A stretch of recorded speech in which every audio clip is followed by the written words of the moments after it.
안녕하십니까. 의성 상남자입니다. 이 겨울로 접어들고 나니까 이 산골의 겨울은 해만 떨어지면은 막 귀때기가 시릴 정도로 추워버리네요. 오늘은 그 도끼를 제가 설명을 좀 드릴게요.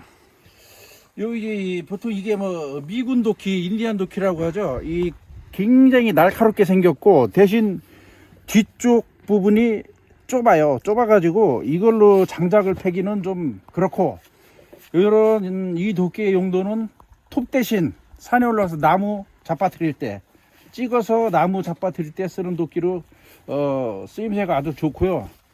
오리지널 장작 뽀개는 도끼는 역시 신토부리 국산 도끼, 이걸로 장작을 뽀개야 한 방에 퍽퍽 나갑니다, 장작이. 자, 그러면 한번 시범 보여볼까요? 이게 오늘 잘라온 참나무인데, 이놈들이 생각보다 그 텔레비전 같은데 장작 뽀개는 거 이렇게 보시면은 생각보다 장작이 잘 뽀개져요. 특히 겨울에는 이게 얼었다 녹았다 해갖고 나무가 이게 결이 힘이 없어요, 힘이. 자, 한번 시범 보여보겠습니다. 자, 보셨죠? 이 생각보다 장작이 잘 뽀개집니다, 이게. 우와.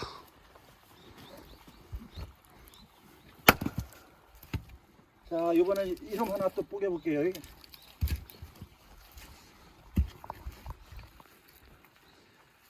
장작 뽀갤 때 도끼에 힘을 주는 방법은 왼손을 끝에 잡고 오른손을 이래 잡았다가 도끼를 내리면서 오른손이 끝으로 가야죠. 그래 도끼날의 무게 중심이 만유인력의 법칙에 의해서 도끼날 무게 중심이 굉장히 세게 되죠. 이제 순간 토크를 발휘해서 한번 뽀개 보겠습니다. 이게 날이 추니까 이 말도 참 이상하게 꼬이네요, 그래. 자, 하나 더 뽀개 봅니다. 자,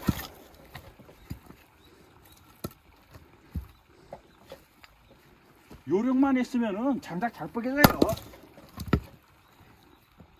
큰 기술이 요하는 게 아닙니다, 이게. 잘 뽀개지죠? 오늘 저녁에는 삼겹살을 좀 구워 먹고 원기를 좀 보충해야 될 것 같습니다. 지금까지 의성 상남자 도끼 뽀개는 장면이었습니다. 다음에 뵙겠습니다. 굿바이.